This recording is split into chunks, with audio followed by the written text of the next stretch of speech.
soo gudo xagga aan soo laha qolka fadhiga nagee soo gudo hays marteeno gurigu waa gurigaagiyo soo dhow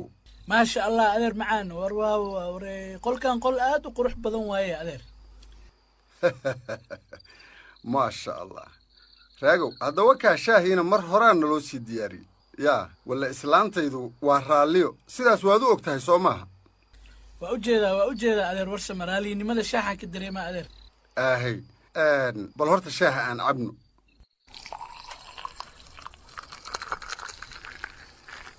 kanoo kale waa hubaayo 2-3 koob waad ka cabbi doontaa yaa shaaha marwo maaragtay dhowr koob waad ka cabbaysaa hoo cab shaaha adeer shaahee mahadsanid adeer warsame shaaxa waa dhaka jabiye adeer raagow safar dheer baad ka timid ma fahamtay marka adeer waa inaad nasataa ayaan aad dhowr beri iska nasatid ilaa safarkii baa kugu dheeraaya waxba maahan adeer macaan waa iska nasanayaa daalku waxba maahan kowdheh hawsha qayrka laha u imidoo ii soo wacdaa ka weyne qolka fadhiga waa taa fadhiyo waa iska nasanaya adeer macaan alxamdulilah adeer aad iyo aad runtaa weeye wiilkayga runtaa adeer magaaladan aad bay u qurux badan tahay mar horena way iigu dambaysa mise waa indhahayga mise magaalada waa siday ahaan jirta adeer haa waa runtaa magaaladu aad iyo aad bay isu beddeshay weliba dadkiibaa ku soo laabtay marka alxamdulilah rabbilcaalamiin mar hadday nabadu jirto oo maamul jiro hadda waxa weye magaalo isbeddel waa yeelanaysaa haa soo gudub waayo assalaamu calaykum wacalaykum asalaam waraxmatullah raagi iska waran sidee tahay waan fiicanahay nasro maasha allah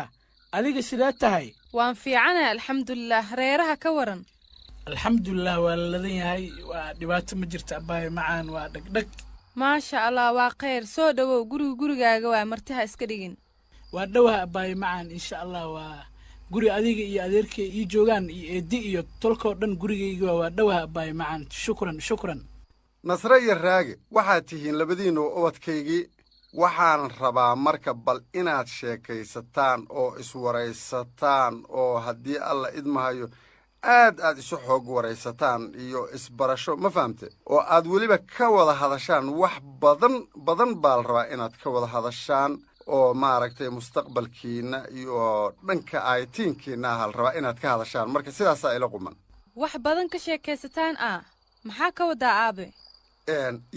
haa waa iska caadi gabadhayda waa iska caadi maxaa ku jaban haddii la iswaraysto maxaa caadi ah aabbo waxaan rabay inaad isa sii waraysataan aabbo oo aad isu waraysataan aabbo aniga waan daalanahay waxaan doonayaa in jikada layga caawiyo maanta meel fog ayaan jiray oo aan ka shaqaynayay waan ka xumaa aabbo gabadhaydii aad iyo aad baan uga xumahay khalad ha ii fahmin aniga waan kuu jeedaa in aad daalan tahay oo shaqo badan aa qabatay marka ismoogaysiin iyo igama aha iyo inaanan kuu naxayn marka raalli iga noqo waayahay aabbo waayahay dhib ma leh haye raage wax yar kabacdi waan kugu soo laabanayaa haddii alla idmo ee ha ismartaynin gurigu waa gurigaaga waxaad dareentaa inaad gurigaagii joogto sibaa isu dhuudhuubaysaa guriguna waa gurigaagii marka waa kuu soo laabanaya haye aabbo waxaad ii sheegtaa sababta raage gurigeenna loogu casumay oo magaalada uu jooga looga soo kaxeeyey taasi inaan ogaado ayaan doonayaa waxaan ku weydiinayaa maxaa jira oo qaldan waan ku arkaa in aad xanaaqsan tahay maxaa jira wax ii sheeg maandhay gabadhaydii aniga iyo adigu waxaan nahay ilmo iyo waalidkood haddana labadeenna isla joogna iyo warran see waxu jiraan aabbo aniga si cad ayaan kuugu sheegay inaan aniga nasre ahaan aan hadda guuri diyaar u ahayn xilligaan la joogo warkayga inaad fahantid isku day aabbo nasro gabadhayda aabbo ma xasuusataa sheekadii hadda ka horna dhex martay aniga iyo adiga oo keliya sow ma ogid inaan kuu duceeyey si aan hordhac idinkugu sii sameeyo waxaan moodayey wax kasta in aan horay u soo dhammaynay oo uga wada hadalnay aniga iyo adigu soo sidaa ma ahayn ilaa hadal dad waaweyn baan ku sheekaysannay akhyaarina dee luqmay ka wada hadashaa baa la yidhi soo maanan sheekadan soo dhammayn aabbo adiga ayaa u maleeyay inaan arrin guur ka wada hadalnay goormay ani arrintan kaa ajiibay adiga ismoodsiisay oo keliya isfahan la'aan ayaa jirta dhexdeenna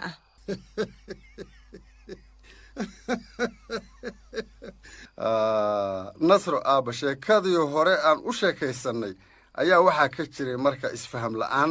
marka cilladdu halkaas weeye hadda ayaana garta aabbo haa aabbo markaad hadlaysay waan kula yaabanaay waxaa ka hadlaysay walle waaya waan ka cudur daaranayaa aabbo isfaham la'aanta ayaantaa dhacday anigu isma lahayn isfaham la'aan baa dhacday waxa weeye qof caqli badan baa tahay wax baratay karti leh haddeed waxa weeye sidii qof indheer garad ah baan kula hadlayo waxay ila ahayd inaan isfahannay oo hadalkayga aad fasiratay dad weligood isla joogay intaad nooleyd waa ishortaagneen marka inaad ifahmi kartid baan u qaatay aab marka haddii isfaham la'aanu dhacday waa kaa reella garaynaya aab haa aabbo hadda xiisaddu way degtay wax dhib ahna ma jiraan sidaan filaayo aabbo haye aab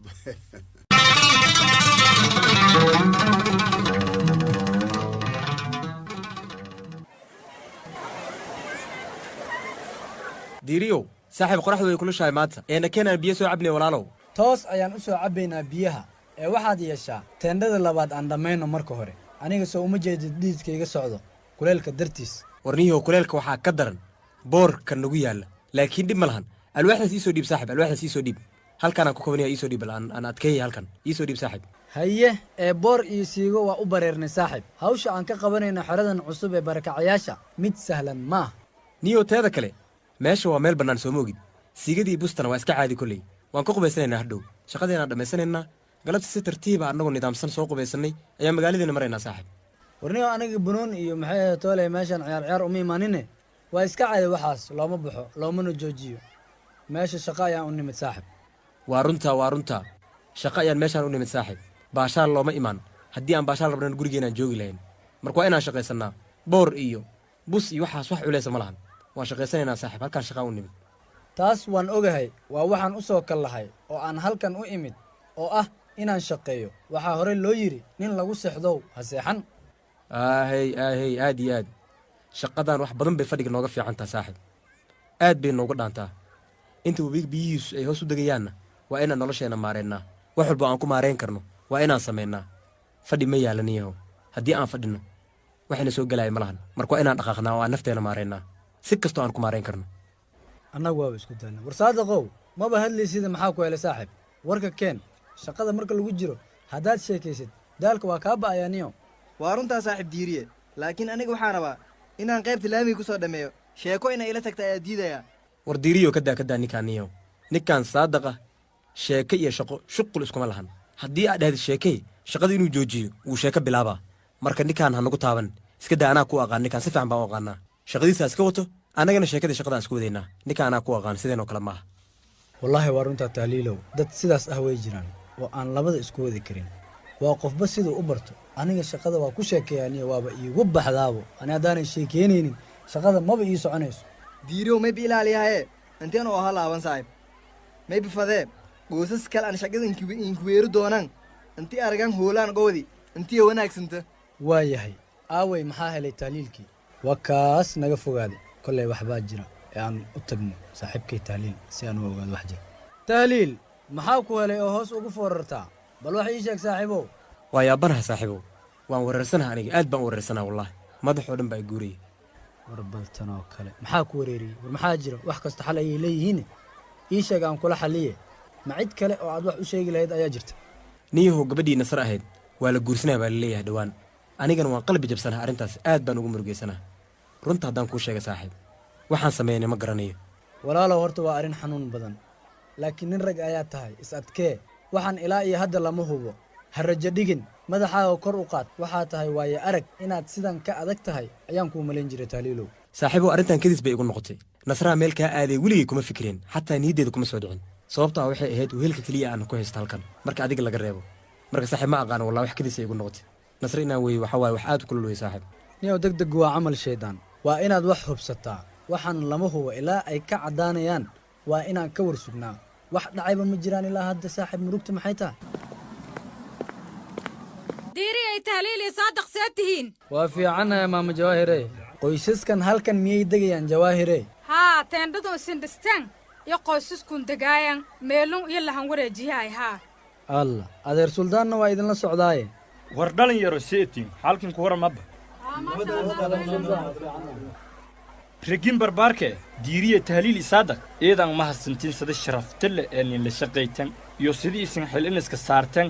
eedan markale siinka mahadnage dadaalkiin fayl isin muujiyaasan mar walba adeer suldaan adiga ayaa mudan aragahay wala isin qobateen waa wal muuqa oo lan qari kornuu eeda siinka do'ay jawaahirey isug wax yar diiri haye bal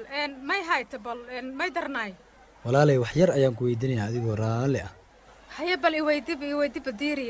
may hayta bal iweydib may in sheegto faday digeeg afkeenna waa isku ammaan kowdhe waxaan rabaa inaan wax kaa weydiiyo waxyaabo dhegahayga ku soo dhacaya beryahan haa goraday in sheeg bal may haayan walaaga say horta marka hore ogaado in sheeg bal oo dabajay maxaa ka jira in nasro la guursan rabo dhowaan warkaas maxaa nooga qarisay may bal ka yaabe in isin ka hormartan yaa ka hormartaan ah oo sidee macnaha maan garane bal ii faahfaahi hayaana sii bahee diiriya iyo tahliil qoysas iyo isuga hayaan inaana caawiya fadahaya marka nabaday tahliilow ma maqashay jawaahir waxay igu tiri idinka ayaa ka hormaraya markaan weydiiyey arrimaha nasro waa yaab adinkaa ka hormaraya ah wallaahi niyow kollow waa hadal aan la fajacay marna aan ku farxay ma aqaani dee waxay ka wado wallaahi aad baan u qalbi jabsanaha aniga dhan qalbigaa i ololaya niyaddeedoo dhan ma fadhido haa waa hadal aan la yaabay talow ma aqaani meeshaas waxa ka jiro wallaahi waa ogaanaynaa warkii jiraba cakaaru iman waxaa ii muuqata rajo wanaagsan baa soo dhalaalaysa marka roonaab rabbaa og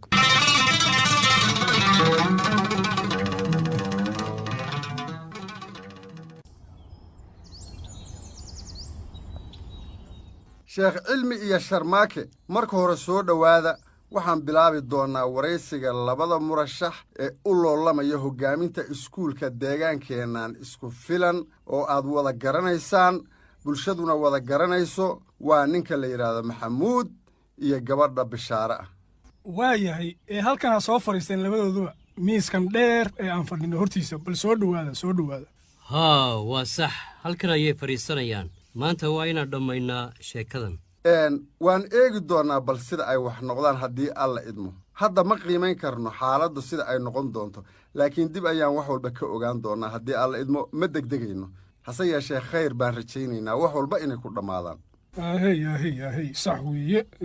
warsame lama saadaalin karo hadda ilaa aan ogaano dhammaadka waraysiga bal iyagaynu eegi doonnaa waynu waraysan doonnaa haddii alla yidhaahdo waa sax weeye allayleh aawey maxamuud soo fadhiisaa halkan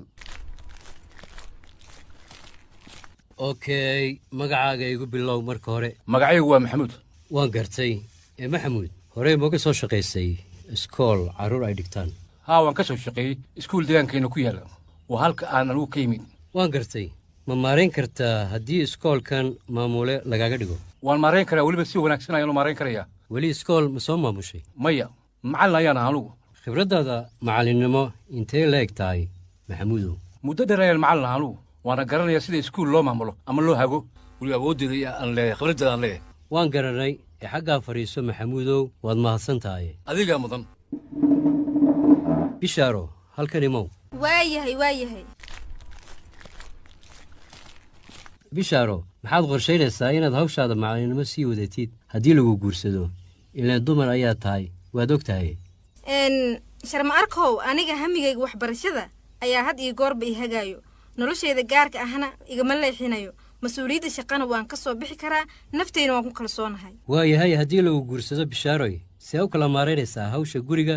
iyo shaqada aniga haddiiba kala maarayn karin howsha gurigayga iyo shaqada tartankaa maba soo gali lahayn waxaa awood ah u leeyahay in labada hoolba a isku wada karo waana is ogahay naftayna waan ku kalsoonahay inaan qabsan karo ma ka adkaan doontaa shaqadan culus ee maamulka iskoolka maadaama aad dumar tahay haa waan ka adkaan karaa micnaha inaan dumar ahay wax micnaha ma samaynayso laakiinse hawshaan kartideed ayaan leeyahay shaqada waajibaadkaygana waan ka guda karaa teeda kale waxaan u leeyahay xirfad aad u sarrayso marka aniga wax baa soo bartay waana qabsan karaa hamigeedana waa leeyahay inaan qabsado u kaadiya war sharmaake u kaadi waxaan idin weydiiyey labadiinnaba sida aad door uga qaadateen horumarinta waxbarashada deegaankiinna maxamuud hayeen adiga bilow waxbarashada deegaanka waan la shaqeeyey madaxda waxbarashada weliba gaar ahaan ee deegaanka iyaga waa deegaankii aan wax ku bartay anugu waan gartay wax shahaadooyin oo adeeroo lagu soo siiyey ma jiraan maxamuudow way jiraan shahaadooyin laakiin hadda ma wato bishaaro haye isla su-aasha hore ku soco bal adigana aan walbarashada deegaanka kaalin weyn yaha ku qaadaday waybana ku mid haye dayactiryaalka iskuulka magaalada isku filanka yaala hatan wayba dadaal anka jarne owlaad kasta oo ka nool magaaladan isku filan walbarasho taya leh sidii un heli lahaayeen waan dadaalka sayti jidsahayna waana ka jarna haa waan gartay haye aniga hadda mustaqbalka waxaan rajaynayaa inaan dhiso aqoonta ee ubadka reer isku filan si ay ugu soo laabanin sidii horey aqoon la'aantii ee sidaan hadda aan joogno weli aan sii laba jabaarno waan garanay aad iyo aad weliba waad bixi kartaan labadiinnuba bannaankaa nugu suga haddii alla idmo intaad war naga helaysaan waxaan dhihi lahaa maxamuud in xilkaasi loo dhiibo isaga ayaa hawshaasi ka soo bixi kara oo ku habboone waa sida aniga ila tahay maya suuragal maaha taas waxaa loo baahan yahay hoggaamiye waxtar leh oo si dhab ah wax u beddeli kara ma aha aniga qofkaasay ila tahay iyo qofkaasaan u baahanahay maaha maxamuud waxaa u muuqdaa mid wax ka beddeli kara waxbarashada deegaankeenna ee isaga ha loo dhiibo qof dumar ah xilligan wax kama qaban karto howlahan oo kale waryaa cilmi may maqashaa sheekada rag iyo dumarba taagna ee waxa ay taagan tahay yaa wax qaban kara oo keliya sharmaakow taas waa inaad ogaataa kartida shakhsiga kuma xidhna rag iyo dumar toona akhyaaray waxaa loo baahan yahay in si fudud loo codeeyo oo go'aan la qaato muran iyo dood iyo mugdina aad iyo aad looga fogaado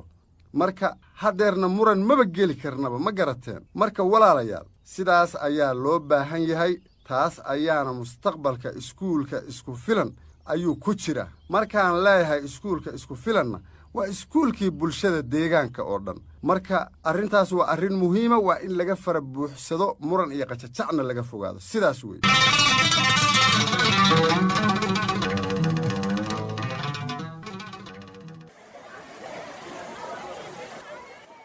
xerada waa meeshaan mudane waan u jeedaa waxaa laga dhisay meel aad u wanaagsan haa dhankan ayaan ka gelaynaa dad badan ayaa hadda ku soo guuray markii la dhisay xerada waan gartanas wax fiican baad samayseen maasha allah waxaan aad ugu dadaalnay in xerada dib u dhis lagu sameeyo iyadoo dadka xerada ay door wanaagsan ka qaateen hawshan baaxadda leh ee dib loogu dhisay xerada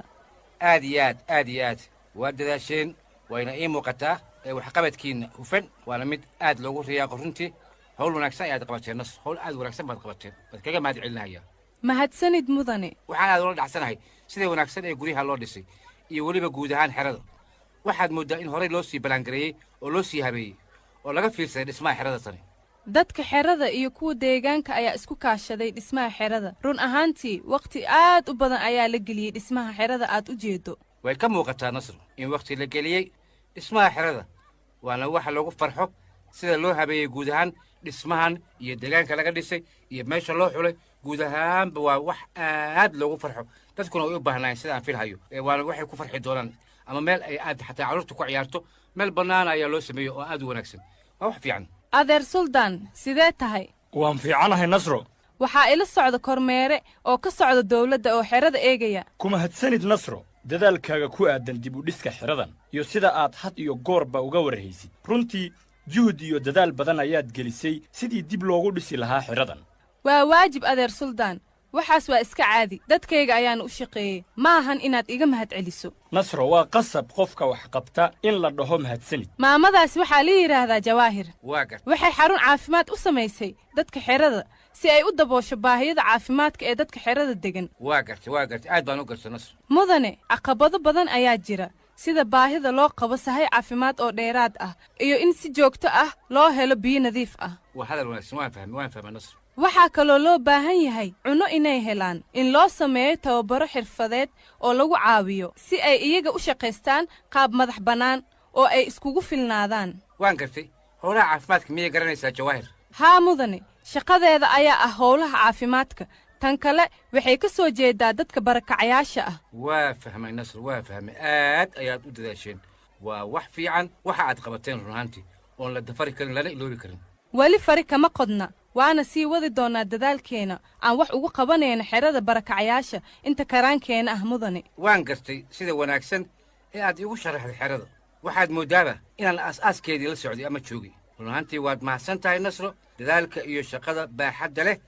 ee aad isu xil saartay adiga gaar ahaan waa kaaga mahad celinaya gabaril baad tahay waa dadaashay waxweyn waad qabatay allahu garab galo waxaan qabtay oo howl ah dadkeenna iyo deegaankeenna ayaan u qabtay waa wax iska caadi ah inaad dadkaaga garab istaagtid oo aad la shaqaysid mar weliba maasha allah intaas dadka oo dhan ma garan karaan kowdhe waa wax aad u wanaagsan nasro nasro waxaan kuu soo jeedinayaa arrin aan doonayey inaan kaala hadlo bal ka waran dhib ma lahan waad igala hadli kartaa mudane wax kale maaha waxaan doonayaa inaan boos shaqo ah kaaga dhiibo xafiiskeenna anigoo aqoonsan awoodda aad u leedahay inaad waddo isbeddel macno leh wax badan ayaad soo kordhin kartaa runaantii markaan eegay oo dorasay u fiirsaday sida aad wax u qabateen ama aad doorka uga qaadatay xerada aanu maanta joogno ee ii muuqata dhismaheeda waa wax aad u wanaagsan waxaan filayaa hawsha inay kuu noqotayba albaabkii aad ka geli lahayd maamulka deegaanka waad ku mahadsan tahay mudane hawshaas aad ii soo bandhigtay adigaa mudan haddana waan sii tegayaa waana kulmi doonnaa insha allah kulankayagu halkan ku ekaan maayo dib baanu kulmi doonnaa xerooyinkan iyo howlahan haddii laga soo tago suldaan adaan kaala xiriiri doonnaa insha allahu tacaala waayahay mudane tahliil ii waran maxaad haysaa waan fiicanaha aniga alxamdulilah adi ii waran see tahay anna sidoo kale waan fiicanahay beryahan waan ku waayay runtii aragtida baan u xiiseeyey ii waran waad mahadsan tahay waa kuu joogay aniga inteen ka aadayaa isku filan howl ayaa isaga mashquulsanaya oo keliya laakiin waa isoo raadin lahayd soo maaha kor ayaan kaala socday waan ogaa inaad nabad qabtid oo wax dhib ah jirin haddii wax jiri lahaayeenna waan ogaan lahaa tahliilow waa runtaa aniga war ayaa i soo gaaray laakiin maxaa ka jira warkaas markii aan maqlay magaalada ayaan damcay inaan isaga tago haddana waan isceliyey ka war oo adigaaba war ii haayee maxaad maqashay ii sheeg teeda kale adoo aniga ii arag miyaad iska bixi lahayd waa iska bixi lahaa haddii magaalada wax ii ooli lahayn laakiin waxbaa ii yaala magaalada ilaan adaa jooga maxaan samayn karaa og haye hadda warkii ii sheeg waan sugi la ahaye waxaa ku weydiinaa maxaa ka jira wararka ku saabsan in guurkaagu soo dhow yahay oo mar dhow u dhici doono maxaa ka jira warkaas guur ah haa warkaas ayaa maqlay oo maalmahan magaaladu ka socdaa bal adi ii xaqiiji waxaa ka jira warkaas adig ayaan rabaa afkaaga inaan ka maqlo waxaas marun baa mise waxaan kuu sheegayaa inaan guur weli diyaar u ahayn tahliilow taas ha kuugu filnaato yah maxaa ula jeedaa laakiin haddii wakhtiga guurkayga uu yimaado ogow inaad tahay qofka ugu horreeya ee aan ogaan doono saaxiibow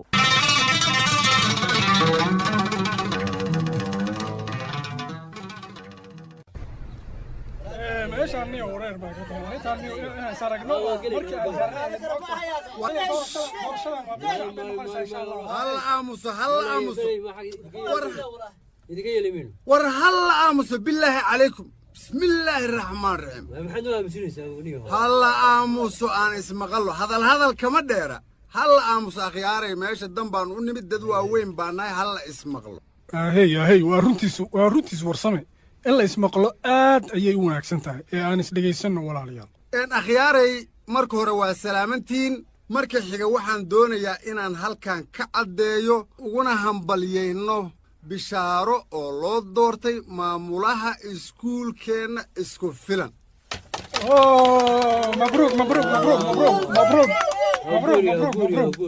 waxaan leennahay bishaaro horay u soco waxaan hubaa in waajibkaaga aad ka soo dhalaali doontid maxaa yeelay bishaaro iskuma cusbin aad baan u garanaynaa inay tahay gabdhaha deegaanka kuwa ugu firfircoon oo ka dambeeyey hagaajinta iyo dibudhiska iskuulkan iyo dejinta barakacayaasha iyo dhammaan taabagelinta adeegyada bulshada iyo baraarujinteeda iyo wacyigelinteeda aad baan kuu garanaynaa waana kuu hambalyaynaynaa annagoo kugu kalsoon oo og in aad noqon doontid gabar ay ku daydaan jiilalka ka dambeeya aad iyo aad ayaan kuu hambalyaynaynaa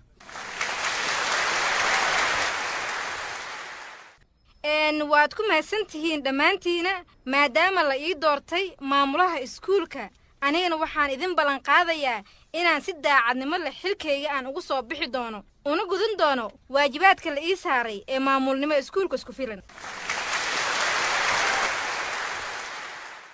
sidoo kale waxaan xoogga saari doonaa in ubadka reer isku filan aan wada gaarsiiyo heer aqooneed oo aad u sarayso anigana waxaan la shaqayn doonaa macallimiinta iskuulka reer isku filan saas haatow doorashadiisa in dooratan inana hoggaamiye iskoolka magaalada isku filan makahun goobo doona intii ekraankay ana kala shaqayi doona horumarinta walbarashada ardayda reer isku filan taasaytiyana siin ballan qaade oo ana ka dadaala doona magaagay ikan macallimiinta iskoolka iska filan waayahay aad ayaan kugu hambalyeynayaa bishaaroy xilka iskoolka ee hoggaaminta lagu doortay waanan ku faraxsanahay run ahaantii waxaan ku leeyahay hawl wacan waa hawl aad u culus shaqada lagu igmaday waana hubaa run ahaantii inaad ka soo bixi doontid maadaama aad ka mid tahay dadkii dibudhiska iskoolka qaybta weyn ka soo qaatay waxaan aad iyo aad ugu hambalyaynayaa maamulaha iskuulka isku filan ee cusub bishaaro waxaan leeyahay hambalya mar kale waa hubaa inaad karti u leedahay inaad ka soo dhalaali doontid shaqada lagu xil saaray ee aadka u culus garabkaada ayaan taagannahay annaga oo badan aniga waxaan kuu ballanqaadayaa inaan kuugu caawini doono wax kasta oo aad iiga baahan tahay kamarwa ahaan hiil iyo hooba waan kula garab taagana horay u soco mas'uuliyadda lagu xil saarayna yaa waan hubaa inaad ka soo baxayside horay u sii soco mas'uuliyadda lagu igmaday mid ka soo baxda noqo guddoomiye warsame imaam marwa eedi eedasiinkama hadnaga maana hilmaamo doono tan isan hata iin soo bidan weligayna santo wanaada doono adigaa mudan bishaaro adigaa mudan haddana waxaan doonayaa inaan u sii cararo oo aan u diyaar garoobo maalinka cusub ee iskuulka isku filan waxaana rajaynayaa inaan la imaado isbeddel aad u weyn waan idinka sii tagayaa waayahay bishaaro walaashay bishaaro hambalyo guul ayaan kuu rajaynayaa xilka cusub ee maamulka iskuulka isku filan waxaan kuu rajaynayaa inaad waajibkaaga ka soo bixi doontid insha allah bishaaroy allaha kuu fududeeyo ee orod hawshaada qabso waayahay maamarwoy nabaday khayr ayaa kuu dhaafay waan kaa sii tagayaa waayahay nabaday bishaaro xaajiya marwo aniga adigu haddeed maanta halkan ayaan ka baxaynaa annagoo lugaynayna ilaa xaafaddeenna aan ka gaarno arrintaa ka war war anigu waan kaa yarahay yaa ee adiga ha soco waayin waa runtaa oo waad iga yartahay laakiin weli socodkii ma gabin marwey waa socon karaa maanta waaba loo jooga anigii adiga qofkii gaabiya ha la arko waa yahay dhib ma leh magaaladii isku filan marwey horumar weyn ayay ku tallaabsatay maasha allah waa xaqiiqa arrintaas soo ma aha marwo horumar weyn ayay samaysay magaalada ilaa la xoreeyey warsamow taasi way muuqataa cid kastana way og tahay been kuma aada sheegin marwe bal fiiri dib u dhiska iskuulka magaalada iyo xerada barakacayaasha dhinaca ganacsiga oo sii wanaagsanaanaya wax badan ayaa la sameeyey oo horumaraha allayleh ilaahay baa mahaddaa iska leh waxaana ku mahadsan iskaashiga qaybaha kala duwan ee bulshada deegaankan isku filan dadaalka ay maskax iyo muruq iyo maalba isugu geeyeen iyo ilaahayga weynaabaa mahadda iska leh waa runtaa waxaa sii kordhaya horumarka la sii gaarayo ilaa hadda way sii socdaan dadaallada lagu horumarinayo deegaanka aad iyo aad waxaan isleeyahay marwoy rajada mustaqbalka waxaan filayaa inaan rajo aad u sarraysoo fiican leennahay waxaanan qabaa in magaalada sii socon doonto oo horumarka ay higsanayso ay gaari doonto magaaladan isku filan oo ay noqon doonto magaalooyinka kale ka horumar ku baaxad weyn saa inay noqon doontaan rajayn waa run oday warsame warkaagu marwoy wiilkii raaga ahaa si nabad ah ayuu ku gaaray deegaankiisii alxamdulilaah waa khayr haddii uu nabad tegey alxamdulilaah inaan ku weyddiiye ayaan rabay waaban iska hilmaamayba dhib ma lahane waxaan rabay inaan ku weyddiiyo ma u malaysaa in wiilka raaga ah uu ku habboon yahay gabadheenna nasro ma kula tahay adiga haddaad wax qiimaysay ilaa qof weyn baa tahay raage waa wiil wanaagsan oo akhyaara laakiinse waxaa laga yaabaa in nasre ay meel kale u janjeer oo ay wax kala jeceshahay oo ay doonaysa anigu saasay ila tahay maxaa ka wadaa marwoy bal ii jilci warkaas sarbeebta ah oo si fiican iigu sheeg warsamoo waxaa dhici karta inaan tahliil u noqonno soddoh iyo soddog inaan u noqonno ayaa laga yaabaa yaah maxaa tidhi tahliil ah haba ka yaabin maya